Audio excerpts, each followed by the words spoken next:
오늘의 주요 뉴스입니다. 정부는 대국민 담화를 발표하고 코로나19 방역활동 방해와 가짜뉴스 유포를 중대범죄로 규정하고 엄정 대응하겠다고 밝혔습니다. 특히 악의적인 방역 저해 사범에 대해서는 무관용 원칙을 적용해 구속 수사하고 법정 최고형을 구형하기로 했습니다. 국방부가 코로나19 확산을 막기 위해 다음 달 축소 시행하려던 예비군 소집 훈련을 희망자에 한해 비대면 원격 교육으로 전환한다고 밝혔습니다. 예비군 훈련 자체가 사실상 취소된 것은 제도가 시행된 1968년 이후 처음입니다. 정세균 국무총리는 주말을 앞두고 수도권에서의 편법적인 대면 예배를 집중 단속하고 수도권 밖에서도 가능하면 비대면 예배를 진행해달라고 요청했습니다. 서울에서는 10명 이상이 모이는 모든 집회가 금지됐습니다. 8월 1일부터 20일까지의 우리나라의 잠정 수출액이 231억 달러로 집계돼 지난해 같은 기간과 비교해 7% 줄었습니다. 지난주 미국의 신규 실업수당 청구 건수가 2주 만에 다시 증가세로 돌아서 110만 건을 기록했습니다. 정부의 의대 정원 확대 방침에 반발해 전공의들이 순차적인 무기한 파업에 돌입했습니다. 대한의사협회도 26일부터 4일 동안 총파업을 예고한 가운데 정부는 코로나19 재확산 상황에서 매우 유감스럽다며 강경 대응 방침을 밝혔습니다.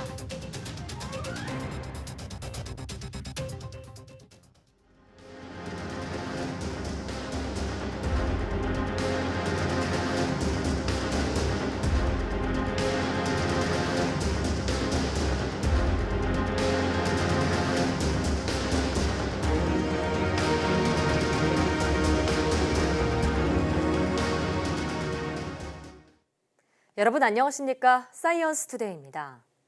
문재인 대통령은 코로나19 방역 조치와 역학조사를 방해하는 행위에 대해 필요할 경우 현행범 체포와 구속영장 청구 등 공권력에 엄정한 법 집행을 보여야 한다고 밝혔습니다. 21일 서울시청을 방문한 자리에서 한 말인데 서울시 행정력만으로 부족할 경우 경찰 등 중앙정부가 함께 대처해 나가라고 지시했습니다. 직접 들어보시겠습니다. 코로나19가 우리나라에 들어온 이후에 최대의 위기라고 말할 수 있을 것 같습니다. 그 위기의 중심에 서울이 있습니다. 그런데 지금은 그런 신속한 역학조사와 방역 조치를 방해하는 일들이 아주 조직적으로 일부에서 행해지고 있습니다. 현장에서 물리적으로 제지하거나 방해하는 그런 일들도 벌어지고 있습니다. 역학조사나 방역조치를 방해하는 일들이 있다면 그런 일들에 대해서는 감염병 관리법뿐만 아니라 공무집행 방해라든지 다른 형사범죄도 적용해서 이렇게 단호하게 법적 대응을 하고 필요할 경우에는 현행법 체포라든지 구속영장을 청구한다든지 이렇게 엄정한 법 집행을 보여주기 바랍니다. 이 공권력이 살아있다라는 것을 국민들에게 꼭 보여주시기 바랍니다. 군 당국이 축소 시행을 골자로 다음 달 재개하려던 올해 예비군 훈련을 전면 취소했습니다. 한 해 예비군 소집 훈련이 아예 취소되기는 예비군 제도가 시행된 1968년 이후 52년 만에 처음입니다. 국방부는 코로나19 확산 상황을 엄중히 인식하고 있다며 다음 달 시작 예정이던 예비군 소집 훈련을 비대면 원격 교육으로 전환하고 예비군 훈련 대상자 전원의 올해 훈련을 이수 처리한다고 밝혔습니다. 국방부는 또 화생방 등 일부 과제에 대한 원격 교육을 오는 11월부터 12일까지 시행하고 원격 교육을 수료한 예비군은 내년도 예비군 훈련 시간 일부를 이수 처리할 계획이라고 설명했습니다. 문 대통령의 지시에 따라 정부가 코로나19 방역활동 방해와 가짜뉴스 유포를 중대범죄로 규정하고 엄정 대응하겠다는 방침을 내놨습니다. 추미애 법무부 장관은 정부 서울청사에서 열린 관련 부처 합동 대국민 담화 발표에서 방역활동 방해 행위는 국민의 생명권을 침해하고 국가의 존립을 위태롭게 하는 매우 분노할 중대범죄라며 모든 수단을 총동원해 엄정하게 조치하겠다고 밝혔습니다. 특히 집합 제한 명령 위반과 허위 자료 제출, 역학조사 거부, 조직적인 검사 거부와 선동 행위 등 악의적인 방역 활동 저해 행위에 대해선 구속 수사를 원칙으로 하고 법정 최고형을 구형하겠다고 강조했습니다. 한상혁 방송통신위원장은 방역의 성공을 위해선 국가 방역 정책에 대한 국민의 신뢰가 필수적이라며 코로나19 관련 가짜뉴스에 대한 추적 관리 체계를 강화해 생산뿐 아니라 유포, 확산시키는 행위도 엄정하게 책임을 묻겠다고 말했습니다. 코로나19 확산 위기감 속에 정부는 대면 예배가 금지된 수도권이 아니더라도 이번 주말 비대면 예배를 진행해달라고 당부했습니다. 수도권에서는 교회가 아닌 곳에 모여 대면 예배를 진행하는 편법 예배 우려가 나오고 있어서 지자체의 점검이 이뤄질 예정입니다. 홍선기 기자가 보도합니다. 충남 천안의 한 교회에서는 교인 5명이 한꺼번에 코로나19 확진 판정을 받으면서 교회가 폐쇄됐습니다. 사랑제일교회를 비롯한 수도권 교회뿐 아니라 지방에서도 교회를 통한 코로나19 확산이 진행되고 있는 겁니다. 그러나 현재 대면 예배가 금지된 곳은 서울과 경기, 인천 등 수도권 지역뿐. 정부는 종교 활동이 많은 주말을 앞두고 수도권이 아닌 지역에서도 이번 주에는 비대면으로 예배를 진행해달라고 요청했습니다. 수도권에서는 편법 대면 예배에 대한 우려까지 나오고 있습니다. 정세균 국무총리는 교회가 아닌 곳에 모여서 대면으로 예배를 진행하는 일이 실제 이루어지고 있다고 지적했습니다. 교회가 아닌 학교나 직장 등에서 자체적으로 대면 예배를 보는 사례도 확인되고 있습니다. 기도원이나 수련원을 이용해 대면 예배가 이루어질 가능성도 제기되고 있습니다. 또 수도권 밖으로 옮겨서 대면 예배를 강행하는 것도 방역 당국이 우려하는 상황입니다. 정세균 총리는 이 같은 행위를 사회적 거리 두기 2단계의 취지를 무색하게 하는 편법적인 종교 활동이라고 비판했습니다. 그러면서 각 지자체에서는 주말 동안 종교 활동을 세심하게 점검해달라고 당부했습니다. YTN 홍성기입니다. 이달 중순 수출 상황이 초순보다 다소 개선된 모습을 보였습니다. 관세청은 8월 1일부터 20일까지의 잠정 수출액은 231억 달러로 지난해 같은 기간과 비교해 7% 줄었다고 밝혔습니다. 수출 상황을 품목별로 보면 반도체 수출이 2.9%, 컴퓨터 주변기기 수출이 99.4% 늘었고 석유 제품과 승용차 무선 통신기기는 감소했습니다. 앞서 발표된 이달 1일부터 10일까지의 수출은 지난해보다 23.6% 감소했고 조업 일수를 고려한 하루 평균 수출액도 12.7% 감소를 기록해 감소폭이 더 컸습니다.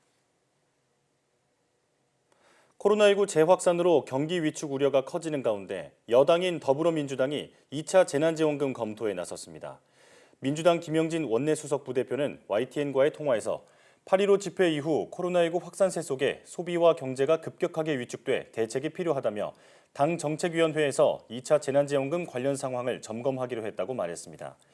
김 수석 부대표는 이해찬 대표나 김태년 원내대표도 2차 재난지원금 필요성에 공감해 정책위원회에 상황 파악을 지시했다며 정책위에서는 코로나19 전망과 재정 여력 등 다양한 자료를 살펴볼 것이라고 설명했습니다.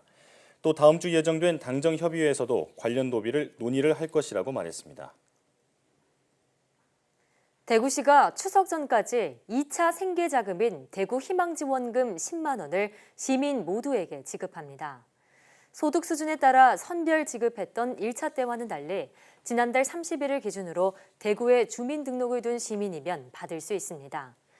오는 31일부터 카드사 홈페이지나 은행, 행정복지센터로 신청할 수 있고 한꺼번에 몰리지 않도록 출생연도 끝자리에 따른 5부제 방식으로 신청을 받습니다. 기초생활보장수급자와 기초연금, 장애인연금 수급자는 별도의 신청 없이 기존 급여 계좌로 송금합니다. 지원금은 이번 달 말부터 추석인 10월 1일 전에 지급될 예정이며 11월 30일까지 대구에서 사용해야 합니다. 더불어민주당이 당대표와 최고위원을 뽑는 전당대회를 오는 29일 예정대로 진행하기로 했습니다. 민주당 전당대회 준비위원회 장철민 대변인은 전당대회 일정을 변경하는 것은 당원과 국민의 신뢰를 저하하고 불필요한 혼란을 야기할 수 있다는 점을 고려했다며 이같이 전했습니다. 장 대변인은 또 다만 코로나19 상황 악화로 후보자들의 선거운동이 제약받는 것에 대해서는 보완 방식을 마련해 후보자들에게 충분한 기회를 제공하겠다고 말했습니다.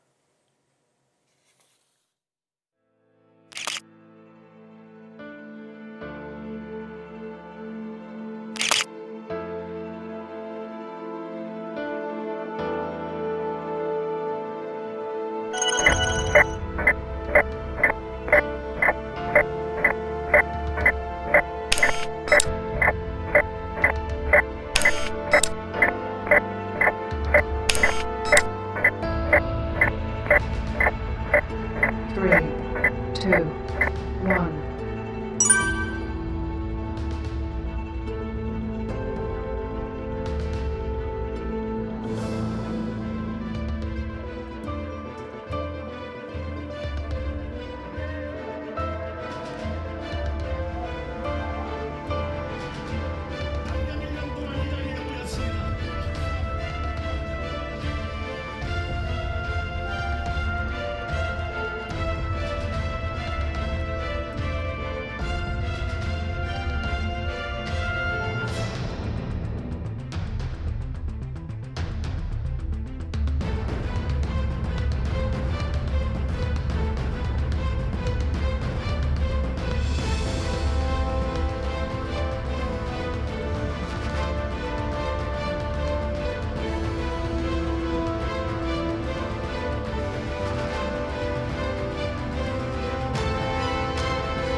서울시는 사랑제일교회 관련 진단검사 및 역학조사 과정에서 기피, 거짓, 불복 등으로 행정력과 예산 낭비를 초래한 부분에 대해선 교회는 물론 개인에 대해서도 구상권을 청구해 강력히 대응하겠습니다.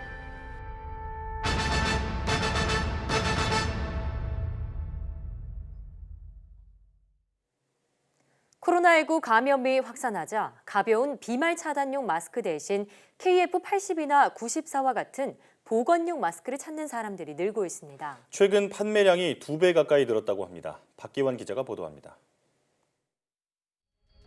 서울시와 경기도에서 사회적 거리 두기를 2단계로 높이고자 합니다. 모든 경기도민에게 마스크 착용을 의무화하는 행정명령을 바랍니다. 수도권 집단 감염이 다시 확산하면서 정부와 지자체가 방역 기준을 대폭 강화했습니다. 결국 이를 준수하는 건 시민들의 몫인데 마스크 걱정부터 앞섭니다. 인터넷 커뮤니티에선 벌써 마스크 물량이 부족해지지 않을까 걱정하는 글이 올라오고 있습니다. 지난 2월과 3월 마스크 가격 폭등을 겪은 사람들이 같은 사태가 반복될까 우려하는 겁니다. 더위에 지쳐 얇고 가벼운 비말 차단용 마스크를 찾던 사람들은 수도권 집단 감염이 확산되자 더 두껍지만 안전한 마스크를 다시 사기 시작했습니다. 실제로 대형마트와 편의점에선 지난 15일부터 최근까지 KF80과 94 마스크 판매가 전주 같은 기간에 비해 30%에서 85% 가까이 늘었습니다. 그래도 조금 더 94가 안전할 것 같은 마음이 생겨가지고 그게 있으니까 그냥 그래 답답해도 그냥 그걸 기준으로 그냥 94를 계속 쓰고 있어요. 심각해진다 그러니까 조금 더 구매해볼까 하는 그런 마음이 좀 생겼어요. 정부는 일단 아직 마스크 물량에는 여유가 있다는 입장입니다. 생산업체들도 마스크 생산 설비까지 몸집을 키운 만큼 수요가 늘어도 큰 무리는 없을 것이라고 설명했습니다. 그렇다고 해도 이번 사태가 장기화한다면 안심할 수 있을지 단언하기는 어렵습니다. 방역당국은 앞으로 최소 몇 주 동안 방역수칙 준수를 통해 추가 확산을 최대한 저지하는 게 우선이라고 강조했습니다. YTN 박규환입니다. 찜통 더위에다 마스크 착용까지 여름나기가 더욱 힘든 요즘입니다. 그러다 보니 방역수칙 준수도 자칫 해이해질 수 있는데요. 이럴 때일수록 시민들의 자발적인 협조가 중요한데 실제로는 어떤지 김다연 기자가 취재했습니다. 물폭탄을 쏟아내던 장마가 지나고 나니 따가운 볕이 내리쬐는 찜통 더위가 시작됐습니다. 시원한 물줄기와 그늘을 찾아 땀을 식혀보지만 말짱 도루묵입니다. 여기에 땀 범벅이 된 마스크까지 끼고 있자니 그야말로 숨이 턱턱 막힙니다. 이렇게 좀 들고 숨을 한두 번씩 쉬긴 하는데 계속 착용을 이제 하고 있죠. 그러다 보니 마스크를 턱에 걸치는가 하면 아예 벗고 대화를 나누거나 흡연하는 시민들도 눈에 띕니다. 예전에는 좀 느슨해졌을 때는 그럴 수 있구나 했는데 요즘은 너무 심각해지다 보니까 안 쓴 사람들 보면 아직은 경각심이 없구나라는. 그렇다면 냉방이 잘 되는 실내에서는 마스크 착용이 잘 지켜질까? 시원한 바람과 앉을 자리가 있어 선을 맞이해 제격인 대형 서점. 책을 고를 때나 읽을 때 서로 간의 거리가 가까운 만큼 대부분 마스크로 얼굴을 꽁꽁 가린 모습입니다. 하지만 코를 내놓거나 아예 얼굴을 드러낸 얌체족도 곳곳에 보입니다. 코를 제대로 안 가린다던가 뭐 잠깐 불편해서 잠깐 벗고 있는다던가 하는 모습이 많이 보이는데 또 걱정이 많이 되고 사람들이 그런 부분에 있어서는 조금만 더 노력을 하고 신경을 써줬으면 좋겠다는 생각을 많이 하고 있습니다. 커피와 피서를 합쳐 커피서란 말이 나올 정도로 무더위에 인기인 카페. 침방울이 에어컨 바람을 타고 퍼질 가능성이 있는 만큼 좌석 간격은 멀어졌고 앉을 수 있는 자리도 줄었습니다. 지난 여름과는 달라진 풍경입니다. 하지만 대부분 마스크는 목에 차고 있거나 테이블에 내려놨습니다. 물론 마스크를 쓰고 벗고 하려면 굉장히 번거롭고 불편하지만 정말 부득이 마실 때만 마스크를 내리고 누적 확진자가 50명을 넘어선 경기도 파주 스타벅스의 경우 이른바 노 마스크가 집단 감염의 주범으로 지목되면서 마스크 착용의 중요성이 다시금 주목받았습니다. 먹거나 마실 때 빼고는 마스크를 써야 한다는 정부의 지침에 따라 일부 지자체에선 이를 의무화하는 행정명령까지 내렸습니다. 하지만 한 모금 한 입 할 때마다 마스크를 내렸다 올렸다 하기란 현실적으로 쉽지 않습니다. 전문가는 수칙만 강화될 것이 아니라 지침을 지키려는 시민들의 의지도 강해져야 한다고 강조합니다. 실제로 커피 마시는 시간은 몇 분 안 되는데 두세 시간을 얘기하고 있으니까 꼭 얘기할 때는 마스크를 쓰고 방역 수칙 이런 거 준수하는 것이 아주 중요한 시기이기 때문에 언제 어디서든 코로나19에 걸릴 수 있는 상황까지 온 만큼 해이해진 경각심을 다시 다잡아야 할 시점입니다. YTN 김다연입니다. 공정거래위원회는 코로나19로 결혼식을 연기할 때 위약금을 면제해달라는 요청을 예식업중앙회가 받아들였다고 밝혔습니다. 예식업중앙회는 공정위의 요청을 수용해 소비자가 원할 경우 결혼 예정일로부터 최대 6개월까지 위약금 없이 연기하거나 예정대로 진행 시 개별 회원사 사정에 따라 최소 보증 인원을 감축 조정하기로 했습니다. 그러나 이 역시 강제성은 없어 중앙회 지침이 지켜질지와 최소 보증 인원을 계약자가 원하는 대로 조정할지는 여전히 개별 예식장의 처분에 맡겨진 상태입니다. 또 예식업중앙회에 가입된 회원사는 150개로 전체 예식업체의 30% 수준입니다. 공정위는 역시 권고사항을 예식업체에 강제할 수는 없다는 입장입니다. 공정위는 코로나19에 앞으로도 결혼식 관련 위약금 분쟁이 커질 수 있는 만큼 분쟁 해결 기준과 표준약관 개정 작업을 9월 안에 마칠 계획입니다. 의대 정원 확대 등 정부의 4대 의료 정책에 반대하며 의료계가 전공의들을 시작으로 순차적인 총파업에 들어갔습니다. 전임의들도 24일부터 무기한 파업에 들어가며 26일부터 사흘간은 의사협회 주도로 전국 의사들이 2차 총파업에 나섭니다.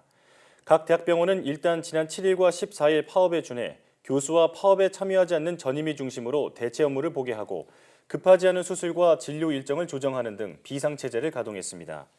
주요 대학병원에서 전공의 공백에 따른 진료 차질은 아직 빚어지지 않고 있습니다. 그러나 이번 파업은 이전과 달리 무기한 이어질 거라는 점에서 의료 공백과 혼란이 예상됩니다. 의료계의 파업에 대해 정세균 국무총리는 코로나19 확산이 심각한 상황에서 의사들이 파업에 들어간 것에 대해 강한 유감을 표명하고 의사들이 의료 현장을 지켜줄 것을 호소했습니다. 정 총리는 중대본 회의에서 이같이 말하고 지금 국민이 바라는 것은 대한민국 전체가 코로나19에 맞서 싸우는 것이라며 의사협회와 전공의협의회는 집단 행동을 멈춰달라고 호소했습니다. 정부가 최근 장마와 집중호우로 일부 채소류 가격이 당분간 높은 수준을 유지할 수 있다고 전망했습니다. 김용범 기획재정부 1차관은 정부 서울청사에서 물가관계 차관회의를 주재하며 상승세를 보였던 주요 농산물 가격이 빠르게 하향세로 전환하고 있지만 아직 예년에 비해 높은 수준이라면서 이같이 말했습니다. 이어 생육기간과 작황 등을 고려할 때 일부 채소류는 일정 기간 높은 수준의 가격이 유지될 가능성이 있다고 설명했습니다. 배관은 액체나 기체를 누출 없이 안전하게 전달하는 게 핵심 기능입니다. 국내 연구진이 건전지 한 개로 수년간 배관 누출 여부를 실시간으로 감지하고 진단할 수 있는 기술을 개발했습니다. 이정우 기자입니다. 배관에 생긴 작은 구멍에서 나오는 가스나 액체를 스마트 무선 센서를 통해 감지하는 기술입니다. 배관에 생긴 0.2mm 구멍에서 나오는 적은 누출량도 5m 거리에서 감지할 수 있습니다. 배관에 누출이 생겼을 때 발생하는 40kHz 전후의 초음파 대역의 특징적인 신호를 파악하는 원리입니다. 한국원자력연구원과 한국전자통신연구원의 융합기술로 탄생한 스마트 센서 기반의 초저전력 지능형 누출 감시 진단 기술입니다. 미세한 누출 여부를 판단할 수 있는 그런 인공지능 원리하고 그다음에 하드웨어적으로 아주 초저전력으로 간단하게 구성할 수 있다는 융합한 기술입니다. 사람의 귀로는 20Hz에서 20kHz의 소리를 확인할 수 있지만 누출이 미세하거나 주변 소음이 클 경우 탐지가 어려운 게 현실입니다. 이 기술은 스마트 무선 센서로 초음파 대역의 아주 약한 초미세 누출 신호를 감지하고 이를 45만 배 증폭시켜 인공지능을 통해 누출 여부를 실시간으로 판단하게 됩니다. 99%의 진단 정확도는 물론 가격도 기존 제품의 200분의 1로 낮출 수 있어 경제성도 아주 뛰어납니다. 특히 휴대전화 배터리 3개 용량의 건전지 1개로 36개월 이상 누출 감시를 지속할 수 있는 초저전력 기술이 핵심입니다. 인공지능으로 판단을 하니까 정확도가 훨씬 더 높아지게 됩니다. 그런 면에서 어떤 그 산업 현장에서 신기술의 적용에 대한 신뢰성을 높여가지고 적용할 것으로 예상이 됩니다. 정부 출연 연구기관의 융합기술로 탄생한 이 기술은 산업계와 생활안전에 큰 도움을 줄 것으로 기대됩니다. YTN 이정우입니다.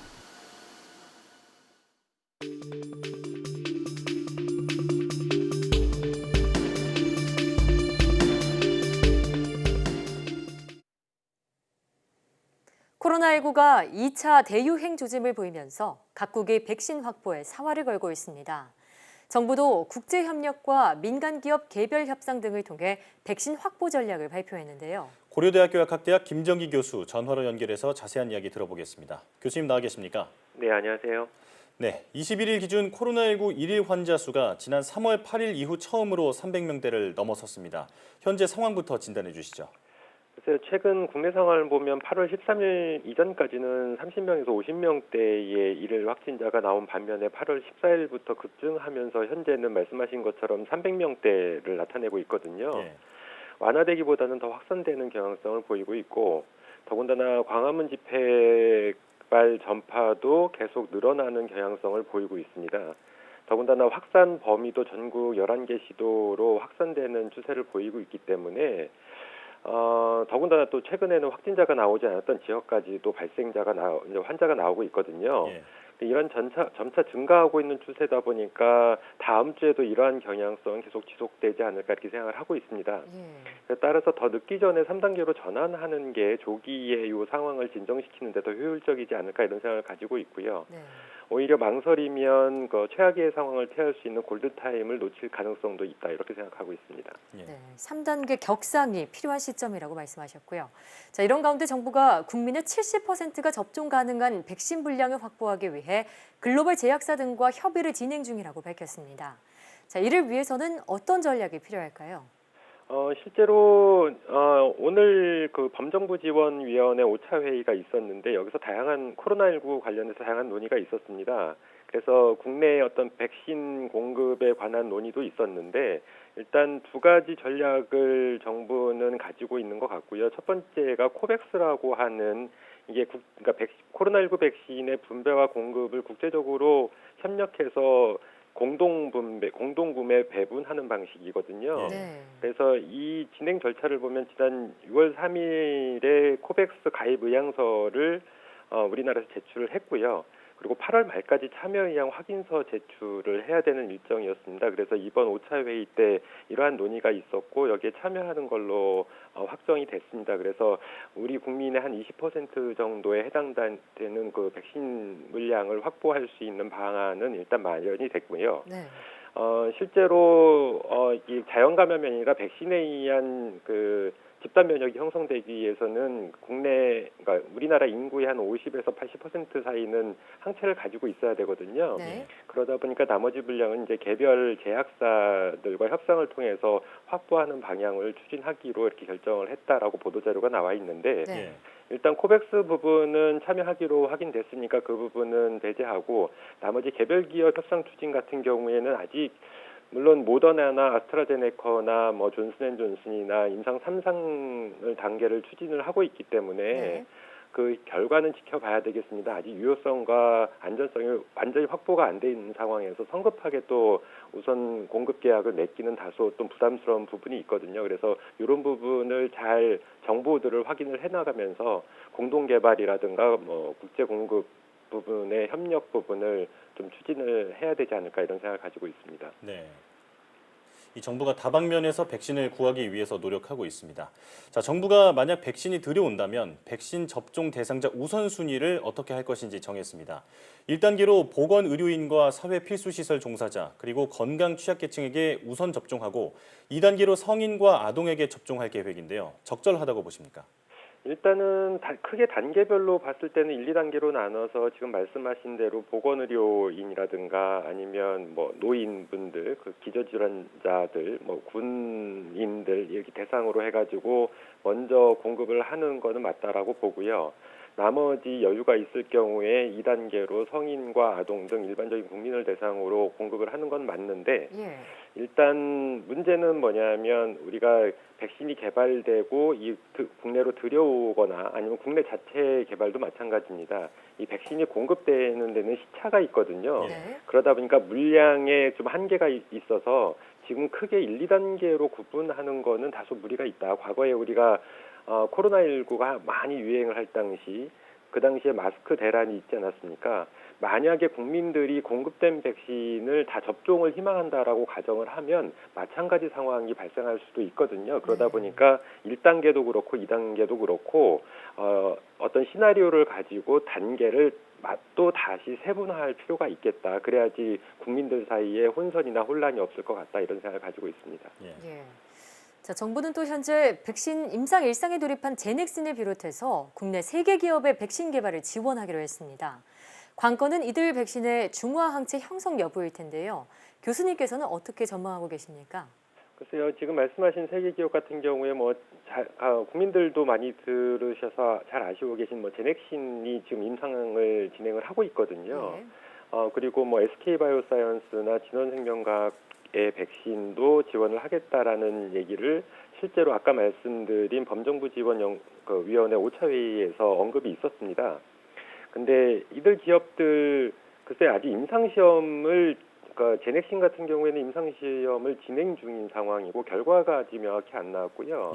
나머지 2개 기업 같은 경우에는 비임상만 진행됐고 연내 임상 진입을 할 예정입니다. 그래서 이 결과들을 좀 지켜봐야 됩니다. 그래서 앞으로의 어떤 전망이라든가 이런 것들은 임상이라든가 아니면 향후에 있을 임상시험의 결과들을 좀 지켜봐야 되겠다 이런 생각을 가지고 있는데 다만 최근에 국제적으로 좀 효능이 우수한 걸로 평가되는 백신들이 유전자 백신, DNA 백신 형태들이 좀 있거든요. 근데 우리나라 국내 말씀하신 3개 기업 중에도 이러한 DNA 백신들이 포함되어 있다 보니까 글쎄요, 긍정적으로 기대는 하고 있습니다만 정확한 어떤 전망 같은 거는 향후의 결과를 좀 지켜봐야 되겠다 생각을 하고 있습니다. 네. 이 좋은 결과가 있기를 바라겠습니다. 주말을 앞두고 코로나19 브리핑 함께 했습니다. 방역 당국이 최근 확산이 그 어느 때보다 엄중한 사태라고 밝힌 만큼 우리 모두가 방역에 적극적으로 협조해야겠습니다. 고려대학교 약학대학 김정희 교수와 함께했습니다. 교수님 고맙습니다. 감사합니다.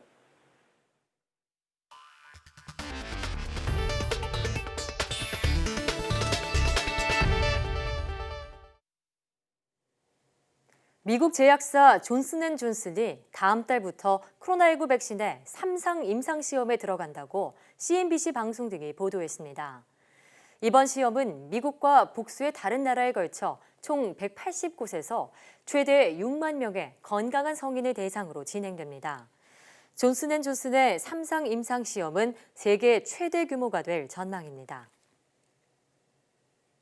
유럽연합 EU 행정부 격인 집행위원회가 20일 독일 바이오 제약 기업 큐어백이 개발 중인 코로나19 백신 구매를 위한 예비 논의를 마쳤다고 밝혔습니다. EU 집행위는 이번 논의는 사전 구매 협의에 이르기 위한 것으로 계약이 이뤄진다면 모든 EU 회원국이 백신을 구매하고 소득이 낮은 국가에 기부할 수 있는 가능성을 제공하게 될 것이라고 전했습니다. EU 집행위는 또 백신이 안전하고 코로나19에 효과가 있는 것으로 증명되면 집행위가 모든 EU 회원국을 대신해 2억 2,500만 회 투여분의 초기 구매를 위한 계약상의 합의가 마련되도록 할 것으로 예상된다고 설명했습니다. 올해 내내 전 세계가 코로나19와 사투를 벌이는 동안 연구 결과가 하나둘씩 쌓이면서 그 정체도 조금씩 드러나고 있습니다. 어린이 감염자는 지금까지 알려진 것보다 훨씬 위험하고 비행기 탑승은 생각보다 안전한 것으로 파악됐습니다. 보도에 김상우 기자입니다. 코로나19의 지역사회에 확산해 어린이와 청소년이 성인보다 더 큰 영향을 줄 수 있다는 미국 매사추세츠 종합병원 연구팀의 연구 결과가 소아과 학회지에 실렸다고 USA 투데이가 보도했습니다. 보도에 따르면 코로나19 일부 증세가 있는 22살 이하 어린이와 청소년 192명을 대상으로 연구한 결과 49명이 코로나19 양성 반응을 보였고 이후 18명이 추가로 확진 판정을 받았습니다. 특히 코로나19 확진 판정을 받은 이들의 기도에서는 성인 확진자보다 매우 빠르게 바이러스가 번식했고 훨씬 많은 양의 바이러스가 검출됐습니다. 게다가 이들은 외견상 건강하게 보이는 경우가 많아 코로나19 감염자로 선별되기 쉽지 않아 전염성이 매우 높은 이른바 침묵의 전파자 역할을 할 가능성이 큰 것으로 파악됐습니다. 코로나19 전파자로 어린이가 일반적인 생각보다 더 위험하다는 것입니다. 한편 밀폐된 비행기는 코로나19가 퍼지기 쉬운 곳으로 여겨지지만 실제로는 생각보다 안전하다는 분석이 나왔습니다. CNN은 독일 프랑크푸르트 괴테대 의학 바이러스 연구소 연구진의 미국 의사협회 저널 네트워크 오픈 최신호 논문을 바탕으로 이같이 전했습니다. 논문 등에 따르면 실제 지난 3월 9일 이스라엘 텔아비브에서 독일 프랑크푸르트로 향한 비행기에 확진자 7명이 타고 있었지만 이들과 접촉한 다른 탑승객 71명 가운데 전염됐다고 추정되는 사람은 단 2명에 그쳤습니다. 또 지난 3월 31일 미국에서 타이완으로 가는 비행기에 코로나19 증상을 보이는 승객 12명이 탔지만 다른 승객과 승무원 328명에게 전혀 전파되지 않은 사례도 있었습니다. 연구진은 비행기 내 코로나19 전파율이 낮은 이유로 2, 3분마다 환기가 이루어지는 점과 비행기 공기 필터가 각종 입자를 99%가량 잡아내는 점 등이 꼽힌다고 전했습니다. 그러면서 기내 공기가 천장에서 바닥으로 앞에서 뒤로 흐르는 점이 코로나19 전파율을 낮춘 요인일 수 있다고 설명했습니다. 특히 연구진은 승객들이 마스크를 썼다면 전파율이 더 낮았을 것이라고 강조했습니다. YTN 김상우입니다. 미국 캘리포니아 지역이 코로나19 사태 속에 폭염과 대형 산불, 대기오염 등의 재난이 겹치면서 사중고를 겪고 있습니다. 특히 캘리포니아 북부와 중부에서 발생한 대형 산불로 지금까지 서울 전체 면적의 2배를 훌쩍 넘는 약 1,416제곱킬로미터가 탔습니다. 뉴욕타임스는 캘리포니아주 북부와 중부를 덮친 대형 산불군이 커지면서 피해가 확대되고 있다고 현지 시간 20일 보도했습니다. 그러면서 산불의 상당수는 폭염 속의 벼락에 의한 불씨로 시작된 뒤 바람을 타고 번졌고 폭염과 바람 부는 날씨가 계속되면서 새로운 산불이 생겨나고 또 산불끼리 합치면서 세력을 키우고 있다고 전했습니다. 미국 정부가 최근 화웨이에 대해 반도체 공급을 끊는 이른바 끝장 제재를 하겠다고 발표했지만 중국은 보복에 나서기 어려울 것이란 전망이 나왔습니다. 홍콩 사우스차이나 모닝포스트 신문은 지난 17일에 나온 미국 상무부의 새로운 제재는 중국의 통신기업 화웨이에 대한 사형 선고나 다름없다면서 이같이 보도했습니다. 사우스차이나 모닝포스트는 중국 정부는 보복 의지를 계속 표명하고 있지만 여전히 미국 기술을 필요로 하며 미국 기업들이 중국에 남도록 해야 하기 때문에 보복하지 못할 것이라고 분석했습니다. 아울러 중국이 지난해 5월 제재 대상 미국 기업의 명단을 발표하겠다고 밝혔고 관변 매체에서는 애플과 시스코 등을 거론했지만 아직 구체적인 대응은 나오지 않고 있다고 지적했습니다.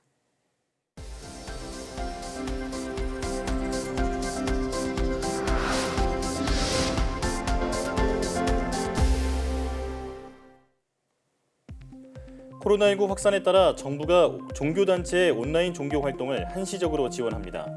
과기정통부와 문체부는 200인 이하 중소종교단체를 대상으로 10월 말까지 스마트폰 기반 영상 촬영 등 기술적 방법을 안내하고 이에 필요한 통신 환경 등을 지원한다고 밝혔습니다. 정부는 앞서 지난 4월에서 5월 온라인 방송 안내 지원 536건, 데이터 지원과 통신망 품질 개선 216건 등 중소종교단체의 사회적 거리 두기를 도운 바 있습니다. 어린이가 코로나19에 걸리면 침묵의 전파자가 될 가능성이 크다는 연구 결과가 나왔습니다.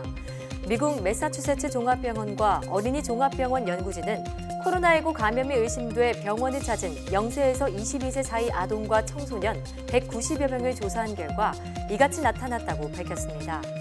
연구진은 어린이 감염자는 성인보다 약한 증상을 나타내는 경향이 있다며 어린이 감염자를 포함한 무증상자들이 각 가정으로 바이러스를 퍼뜨릴 수 있다고 우려했습니다.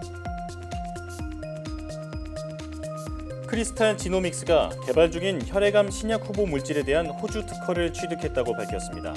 회사는 신약 후보 물질의 제조 방법과 용도 등을 포함한 광범위한 특허를 획득했다고 설명했습니다. 앞서 크리스탈은 지난해 6월 미국 FDA로부터 이 신약 후보 물질의 임상 1상을 승인받았습니다. 비아그라 등 발기부전 치료제가 대장암 환자의 사망 위험을 낮춘다는 연구 결과가 나왔습니다. 스웨덴 룬드 대학 연구진이 대장암 진단을 받은 남성 12,000여 명을 대상으로 연구한 결과 발기부전 치료제를 사용하지 않은 그룹은 대장암 사망률이 17%인데 반해 사용한 그룹은 10%로 현저한 차이가 나타났다고 밝혔습니다. 연구진은 아직 명확한 이유는 모르지만 발기부전 치료제가 면역 기능에 긍정적으로 작용해 항암 효과를 높이는 것으로 보인다고 설명했습니다. 다만 아직 데이터가 충분하지 않은 만큼 이번 결과만으로 대장암 환자에게 발기부전 치료제를 권장하는 것은 무리가 있다고 강조했습니다. 카이스트 학부생의 논문이 뇌신경과학 분야 국제학술지 표지 논문으로 선정됐습니다. 카이스트는 시각피질의 주요 신경망이 두뇌 발생 초기에 형성되는 원리를 규명한 4학년 김진우 학생의 논문이 저널 오브 뉴로사이언스 표지 논문으로 선정됐다고 밝혔습니다. 김진우 학생은 이번 연구는 뇌가 외부 세계의 감각 정보를 처음으로 경험하기 이전에 어떻게 학습하는지를 설명한다면서 향후 새로운 형태의 인공신경망 연구에 도움이 될 것으로 기대한다고 말했습니다.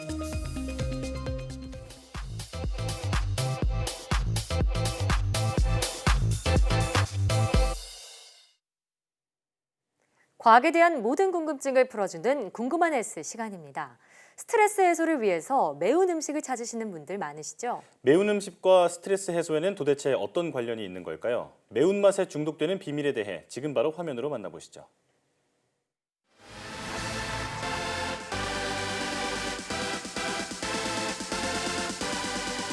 알싸한 매운 떡볶이, 눈물 쏙 빠지는 불짬뽕에 청양고추 팍팍 들어간 낙지볶음까지 듣기만 해도 입안이 얼얼해지는 느낌이죠.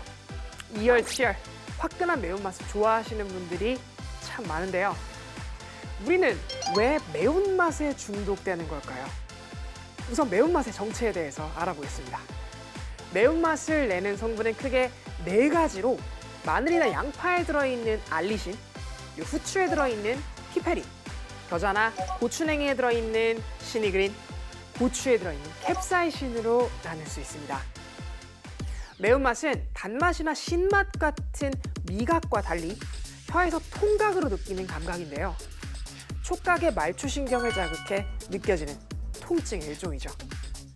인간을 비롯한 포유류에는 체온을 유지하기 위해 추위나 더위 등 온도를 느끼는 온도 수용체가 있는데요. 고온 감각 수용체는 TPRV1으로 매운맛을 내는 고추의 캡사이신이나 마늘의 알리신 등에 의해 활성화됩니다. 즉 이들 성분이 포함된 매운 음식을 먹으면 45도씨 이상에서 활성화되는 TPRV1이 깨어나 우리 몸속에서는 이를 매우 뜨겁고 위험한 신호로 인식하는데요. 그래서 매운 음식을 먹으면 속이 타는 것과 같은 열감을 느껴서 땀이 나고 심장박동이 빨라집니다. 즉 우리 몸을 보호하는 온도 센서가 작동하는 것이죠. 이렇듯 매운맛은 우리 몸이 느낄 수 있는 가장 고온에서 고통을 동반하는데요. 그런데도 사람들은 왜 매운맛에 열광하는 걸까요? 매운맛은 고통을 동반하지만 매운 음식을 먹은 후에는 심리적인 시원함이 남는다고 합니다. 마치 놀이공원에서 롤러코스터를 타거나 스카이다이빙을 하고 공포영화를 보는 것과 비슷한 희열이 느껴진다는 건데요. 고추의 캡사이신이 TPRV1을 자극해 우리 몸은 화상의 위험을 감지하고 뇌는 이 고통을 상쇄시켜주는 엔돌핀을 분비합니다. 하지만 우리 몸은 실제로 열에 노출된 것이 아니기 때문에 고통은 금세 휘발되고 은근한 쾌감이 남는 것이죠. 이처럼 소량의 캡사이신은 건강에 긍정적인 영향을 미치는데요. 대상포진이나 말초신경병증과 관련된 통증 치료에도 이용되며 혈류를 원활하게 콜레스테롤의 수치를 조절하기도 합니다. 하지만 스트레스를 받을 때마다 매운맛을 찾게 되면 매운맛을 느끼지 못할 때 오히려 무기력함을 느끼는 상황이 온다고 하는데요. 이는 당 중독과 비슷합니다. 우리 몸은 당을 섭취하게 되면 일시적으로 도파민이 과다 분비되는데 이 짧은 행복감에 중독된 사람들은 스트레스를 받을 때마다 당을 찾는 것이죠. 매운맛도 비슷합니다. 또 매운맛을 자주 먹게 되면 매운맛에 대한 민감도가 떨어지게 되고 더 맵고 더 자극적인 음식을 찾으면서 미각 역시 둔해진다고 합니다. 재미있는 것은 새들은 고추를 마음껏 먹을 수 있다고 합니다. 새들에게도 TPRV1이 있어 열을 감지할 수 있지만 사람이나 포유류물과 구조가 달라 캡사이신이 달라붙지 않는다고 하는데요. 그래서 새는 고추의 과육을 먹고 씨앗을 온전히 바깥으로 내보내 씨앗을 퍼뜨릴 수 있다고 하네요. 한국인들이 스트레스를 받을 때마다 매운맛을 찾지만 사실 한국 고추는 매운맛으로 따지자면 전 세계 100여 종 가운데 15등 안에도 들지 못한다고 합니다. 미국의 윌버 스코빌이 캡사이신 함량에 따라 매운맛 정도를 가늠할 수 있는 기준인 스코빌 지수를 개발했는데요. 그러니까 스코빌 지수가 높을수록 캡사이신이 많이 들어있는 것입니다. 놀라운 사실은 이 매운 정도를 사람이 직접 맛을 봐가면서 측정했다는 건데요. 고추기름을 짠 후 거기에 설탕물을 계속 넣었는데 사람이 매운맛을 느끼지 못하면 그때 넣은 설탕물의 양을 측정해 수치를 매겼다고 하네요. 피망이나 파프리카처럼 캡사이신이 없는 것은 0스코빌, 청양고추는 4,000에서 12,000스코빌, 2013년까지 세계에서 가장 매운 고추 1위는 악령고추라는 별명이 붙은 부트졸로키아였습니다. 2007년에 기네스북에 등재되기도 해 인도의 수류탄 제조에 쓰일 정도로 강력한 매운맛을 자랑하는데요. 이 고추는 매운 정도를 나타내는 스코빌 지수가 85만에서 100만 스코빌로 청양고추보다 100배 더 맵다고 합니다. 이 고추를 먹고 응급실에 실려간 사례가 종종 있을 정도로 강력한 매운맛을 가지고 있다고 하네요. 또 지난 2013년 기네스북에 등재된 캐롤라이나 리퍼 역시 156만에서 220만 스코빌로 청양고추의 약 200배에 달하는 매운맛으로 살짝 맛보기만 해도 온몸이 따끔거리고 손발이 마비되는 것 같은 고통이 느껴진다고 하는데요. 이 고추의 매운맛은 경찰이 사용하는 호신용 군사 스프레이와 비슷하다고 하네요. 그렇다면 세계에서 가장 매운 고추는 무엇일까요? 바로 페퍼엑스입니다. 이 페퍼엑스는 단독으로 섭취할 경우 심각한 상처를 입을 수 있어 묽게 희석한 핫소스로만 판매하고 있다고 하네요. 오늘은 매운맛에 숨어있는 과학적인 비밀에 대해서 알아봤는데요. 매운맛을 먹으면 스트레스 해소에 도움을 주지만 몸에서 열감이 느껴지거나 속이 쓰리다면 적당히 자제해야 한다는 것 꼭 기억하세요. 그럼 궁금한 S는 여기서 인사드릴게요. 과학에 대한 궁금증이 있다면 언제든 유튜브에 사이언스 투데이를 검색해주세요. 이상 궁금한 S였습니다.